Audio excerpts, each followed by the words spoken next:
Hey, boys. Come on. Hey. Hey. Good boys. Hey, boys. Hey. Hey, boys.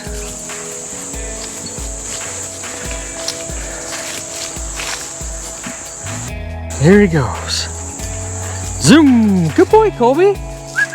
Good boy. Hey. Good boy. Ready, Colby? Good boy. Ready? Straight into the tree. There it goes. Good Good boy. boy, Colby. Hey, Rocky. Hey, Rocky. Good boy. He's got the ball. Oh, good boy. Good boys. Do you need to get another one? Another I ball? think it'll be okay. Okay.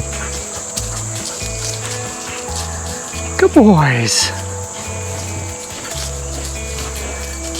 Good boys.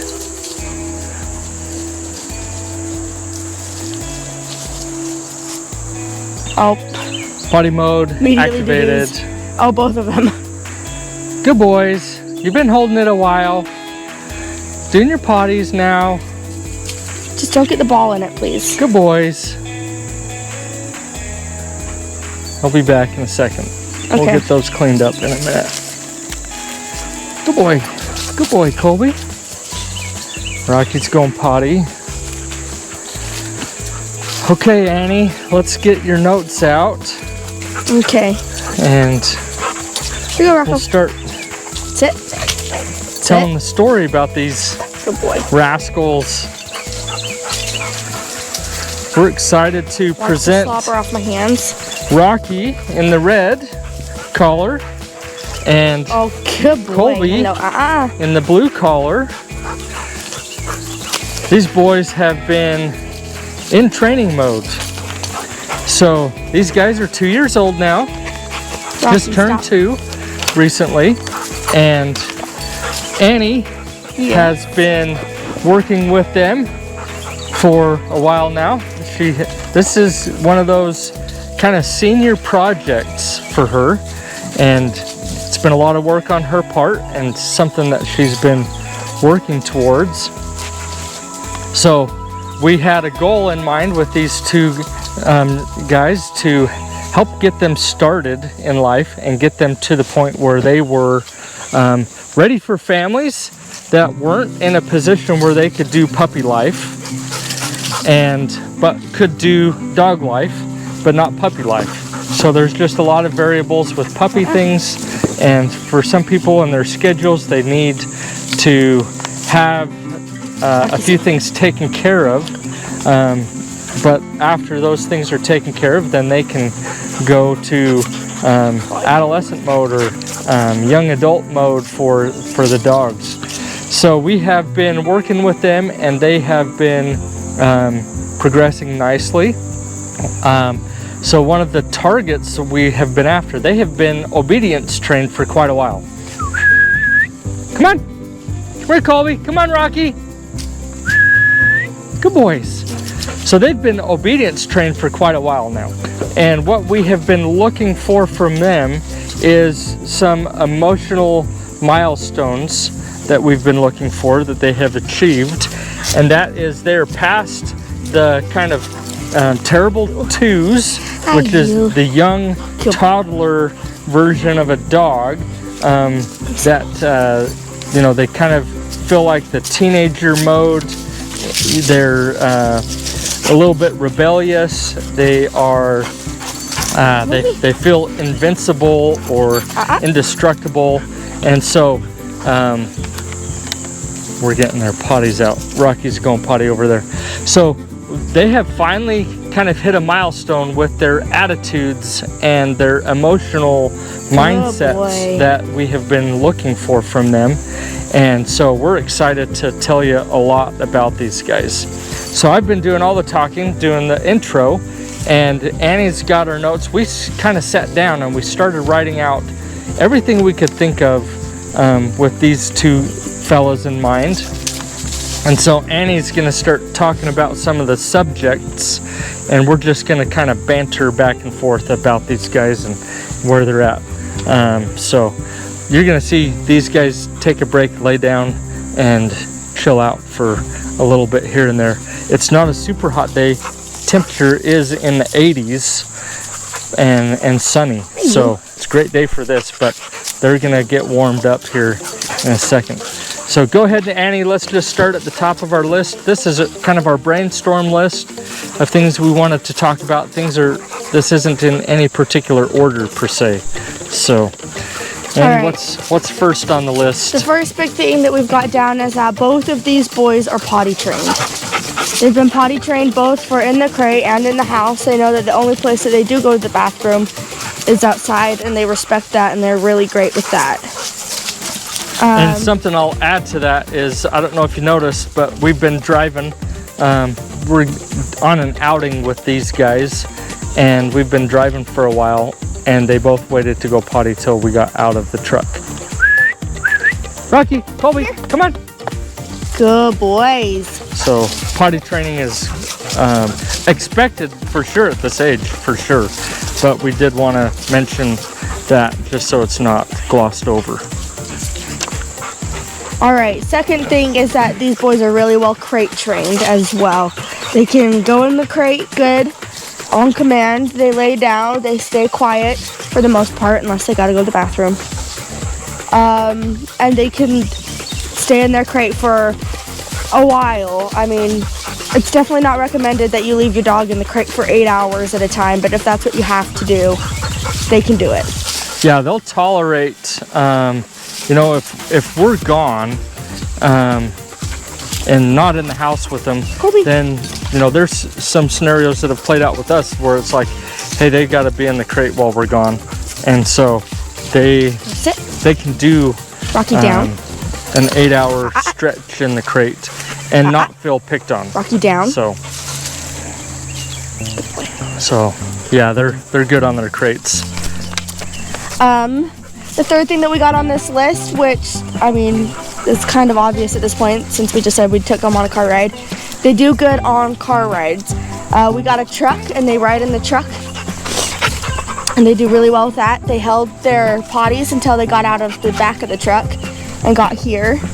I would definitely say that a car ride is definitely not their favorite thing in the world, but they do it. They both jumped up into the back of the truck, no problem. I myself had no problem getting both of them back there. So on the car ride side of things, I'll add that I don't think a lot of people are going to have a car or have a truck.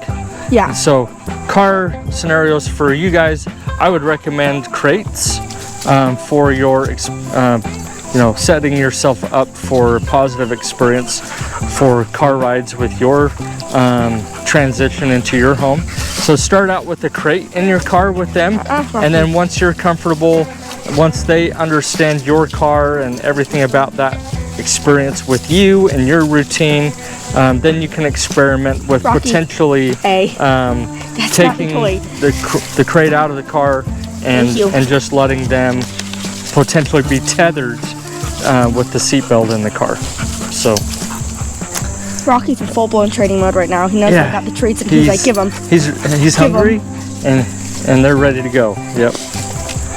All right, sound desensitization. That's a big thing for dogs and being able to manage them. We have got entertainment area in our living room where we've got a TV and a good sound system, and we watch action movies and with like crazy like explosion sequences or whatever, and they've heard fireworks and all sorts of loud unexpected noises, and doesn't bother them at all. They don't give a care about it. Yeah, they're good with what I would say expected household sounds. They're not fazed by vacuums. They're not fazed by loud unexpected noises. You know, living in Kentucky, we get some extreme weather. They're not sensitive to thunder, lightning, those types of things. So they're very conditioned to what I would say a normal life's experience for people in their next, you know, whatever next home they end up in. So. Next thing on my list is that they are alert dogs. I wouldn't go as far as to call them a guard dog or anything, but if they hear a car pull up in our driveway, They give a quick bark, let us know that somebody is here, and then they settle right down. Yeah, so typical Vizslas are, I would say they are social. I wouldn't call them, like Annie said, like a protection dog, but they will alert us to those types of things. So they're not super annoying vocally, but they will tell us, you know, they will become vocal if they want to tell us something's going on. Colby, you silly goose. Rocky, sit. Good boy, Rocky. Okay, so they're leash training. And right now, as you can see, they are not on leashes, and so they've got good off-leash training for sure. They're good on recall. They stay in the area where you like them to be. Leashes are often called the Velcro dogs because even if they're not on a leash, they like to stay by you. And on leashes, they do fairly good. I mean, they're not perfect. There's still work that needs to be done, but they're manageable for sure. Hi, Rocco. Hi. Look at you go, Colby. What do you smell, huh? He's just enjoying laying in the grass, rolling around. And then name recall. So that's like a specific separate thing. They come to their name as well as to a whistle, which we can demonstrate later. But they do really well on recall. They come when they're told, and they're excited to come, usually because they know there's a treat when they come. Oh, so Rocky. Annie, hold up on the whistle on your lanyard. So we have a storm whistle. You can just get those on Amazon, and they're very loud, and the sound carries really well through wind and rustling leaves and things like that. We live in the woods, and these guys, if they're out of the house, they could be anywhere on our land. We're not fenced property, and so when we need to just call them back to the house, and they may be far enough away that they can't hear a voice because of their feet in the leaves or things like that, then they need to be able to hear something. So they'll come to this storm whistle. They respond to name recall and a whistle recall. These boys are both socialized. So that goes for, they're good with meeting new people. They love meeting new people.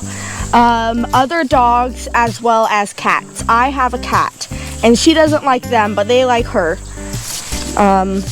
So yeah, they do well with other animals. They do well with people. So some of their prey drive with regards to a cat. I don't know what their prey drive would be with something like a wild cottontail rabbit or something like that just bolts. But these guys know that Annie's cat is annoyed by them, so they're somewhat respectful of when the cat just totally pulls away and is like, leave me alone. They don't just pounce on her like she is a moving target. They're not at all aggressive with her. They just kind of want to sniff and maybe play a little bit, and she doesn't like it. Yeah. So they're well socialized. Yep. As you can see, if we've been playing here, these boys, I mean, you've mostly seen it with Colby and not so much with Rocky because Colby's had the ball, but they're not overly possessive when it comes to playing with toys. Like, I've walked up and I've just taken the ball directly out of Colby's mouth, and he's okay with that. He wants me to throw it again. And that goes for food as well. They're not overly possessive with their food. They're okay with me walking up, taking their food away. He's like, no, I still want to play with that. Yeah, so they are not overly possessive with toys or food. I've never had a problem with them being at all food aggressive towards me. They're used to me like coming in, giving the food, and then also taking away the food. They know that I'm in charge of that, and they do really well with respecting that. So something about a few things with resource guarding and possessiveness is that these guys will, when they're in the house, they will get the socks. You know, if the kids have left the socks out, they love these socks. guys will find the socks, and they'll grab them, and they'll try to play with them. And so we have to basically take the socks out of their mouths, and they will respond to that. You know, they know they're they're used to getting stuff that they're not supposed to, and then they're used to having it taken away, giving it up promptly, and taking it away.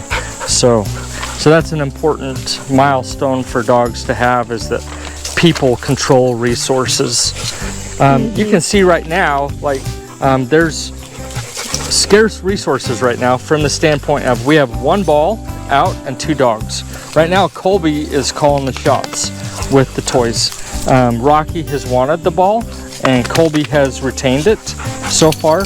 And if Rocky goes towards it, Colby says, nope, my turn. So right now, like, as far as their hierarchy goes, Colby is on top of the hierarchy, and Rocky's a little bit more submissive to Colby. So Rocky, he does like toys. Hey, we've got another toy. We got another ball in the truck. So Rocky, he does like toys, but what Rocky does is he'll pick the ball up in his mouth, chew on it for a second, then he drops it. He'd much rather play like one-on-one with a person than chase the ball and then hold on to it like Colby does. Yeah. So Rocky will good boy, hello. relent when it comes to playful toy time, where Colby is a lot more toy minded and kind of toy driven when it comes to those types of things. Something that is huge, especially with Vizslas that are regarded as adventure dogs that you can take with you on your adventures. These boys are aware of what a bike is. I can ride my bike with them and they have no problems at all. They're aware of the tires. They don't react to your feet on the pedals. Like some dogs would see your feet moving like that and think that like it was a toy or something and kind of pounce on that. They don't. They are aware of the tires. They're aware of my feet on the pedals. They don't react to that. And as I am riding my bike, they'll run out a few steps ahead, as is normal for a dog to do. And then I will turn around without making any sort of noise regarding that, like without calling them and telling them that I'm turning around. And they are aware of where I am and which direction I'm going. And as soon as I turn around, they catch right back up to me. So they pay attention to where I am. They follow me instead of just running off and doing their own thing. They're aware. Yeah, good boy. So as far as some dogs become so independent-minded they could care less which direction the humans are going, and the dogs just become kind of single-track mind on a scent or something visually that's caught their attention. And these guys have learned to become human-centric with what their attention levels are. So that's a big deal as far as adventuring with them, hiking with them, biking with them, is they're supposed to pay attention what direction the humans are going. So you're not constantly trying to herd the dog in your direction. They just know they need to pay attention to the humans. So that's a big deal. And then as well as being aware of what a bike is, they know what a car is. They go on car rides and they're good on the inside of a car. But as well as being good on an inside of a car, outside of a car, they know what it is. They know that it moves, they know that it makes noises, and they know to stay out of the way. So that's huge. I'll add to that a little bit. Some of our experience with them on our bikes is we have a lot of land up in the woods, and so we have 1.5 miles of trail that we can ride bikes on. And so our driveway on our own property is 1/2 mile long. So if the dogs are out, there's 1/2 mile of interaction between dogs and vehicles if we're just coming home and the dogs are out. So if I'm coming home in the car or the truck and Annie's got the dogs out, they know cars are potentially dangerous, and they don't just run in front of the cars or run in front of the wheels or chase the cars because they think it's fun to do or anything like that. So they're that's a pretty big deal when it comes to urban living and just life in general. I can't guarantee that they wouldn't get hit by a car. That's hard to say that a dog is indestructible and they're never going to do anything that would get them in front of a car, but they're well on their way to having a good sense of awareness when it comes to automobiles. Next on my list, as you can see with Rocky, is that these boys are food motivated. They respond to treats.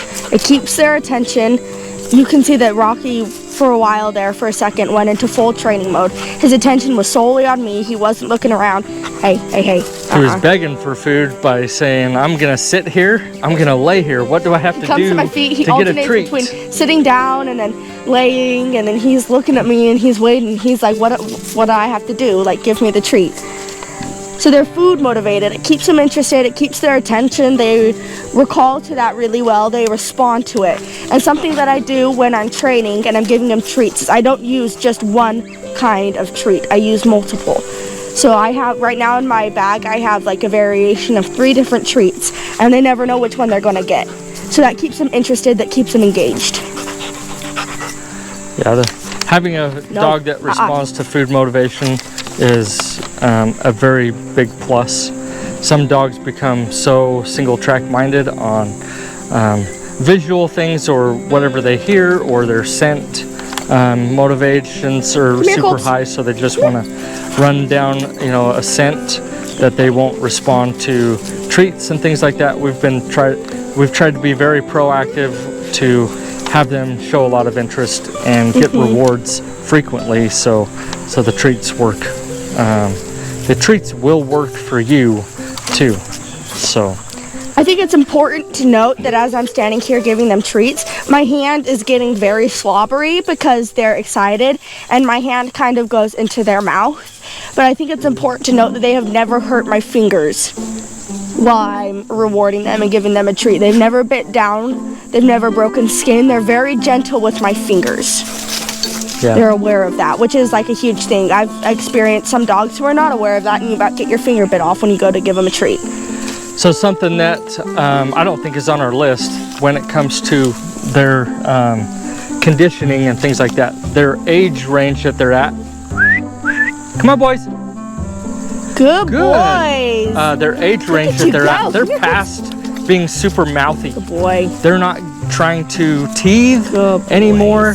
They're not trying to just chew everything in sight and things like that. So, you know, if you give them something, they will chew on it, but they're not snapping at everything. They're not mouthing each other all the time like puppies do for a good percentage of their young life.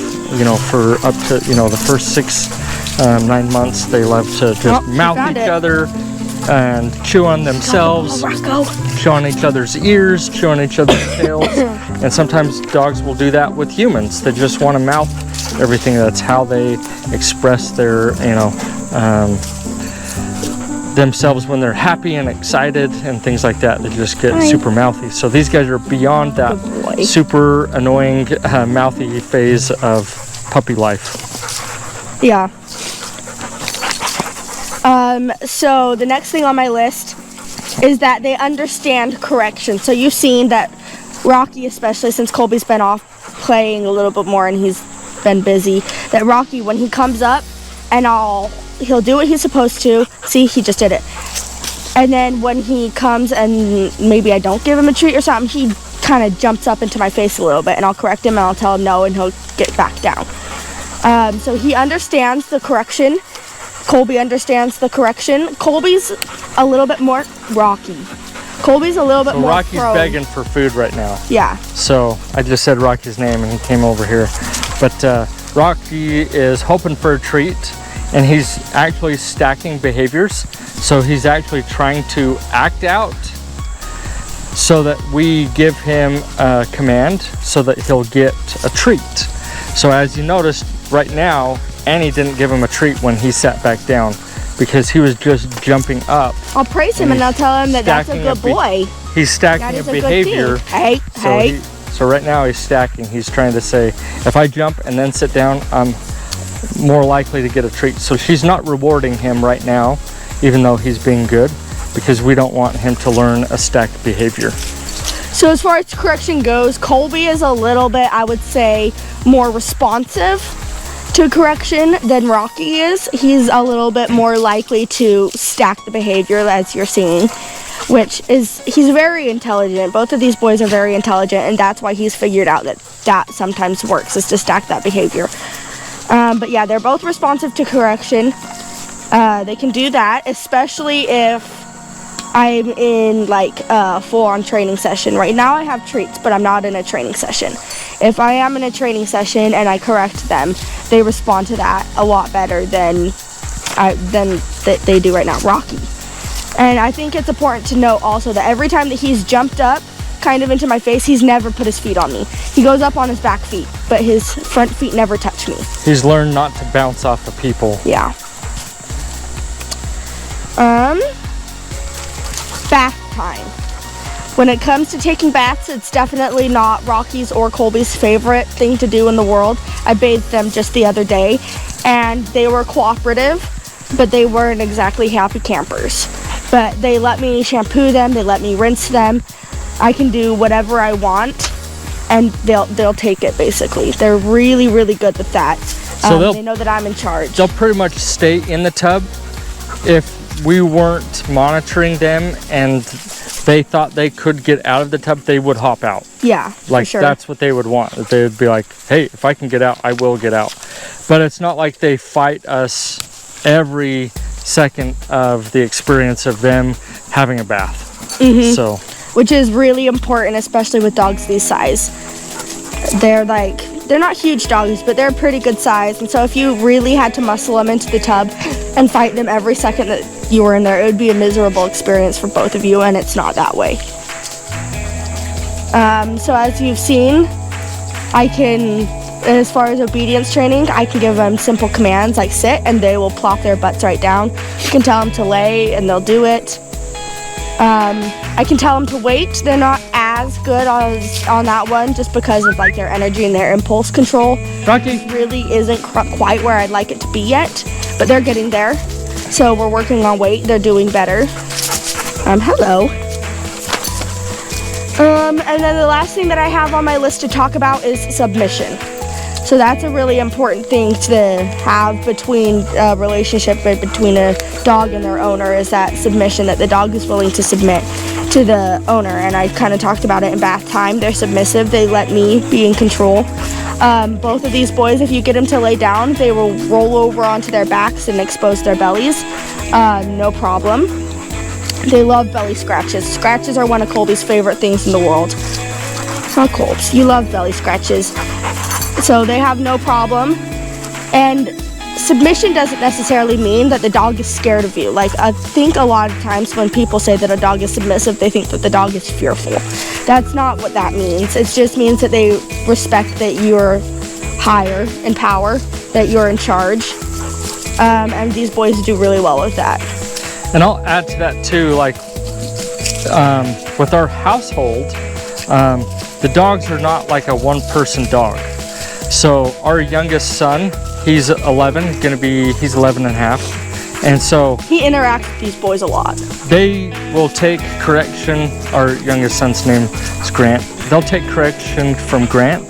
They'll follow his like requests and things like that.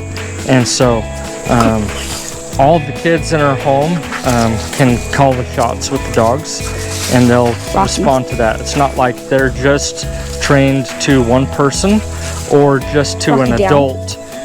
They'll take the input from even the smallest kids in our home. So, Colby, come here. Come here. Rocky's like, I'm ready. Colby. I think you gotta say Colby's name again. Colby. He's confused on who's doing what. There you go. Good boy. Good boy, there Colby. There you go.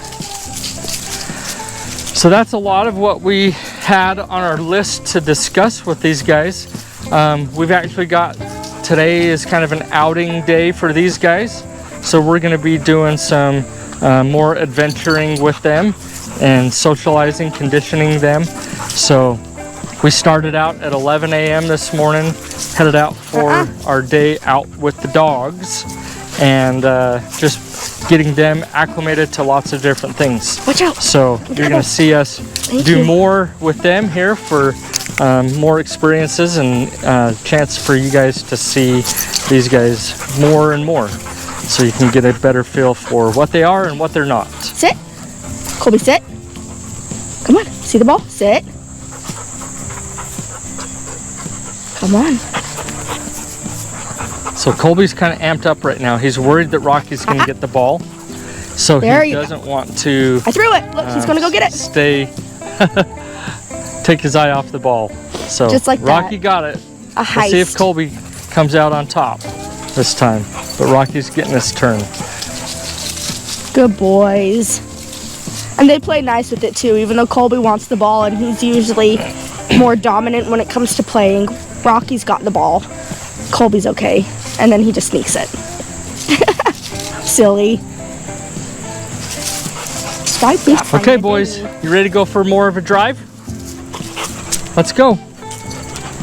Here we go. Next stage of our next phase of our trip here. You boys did so good. Way to go.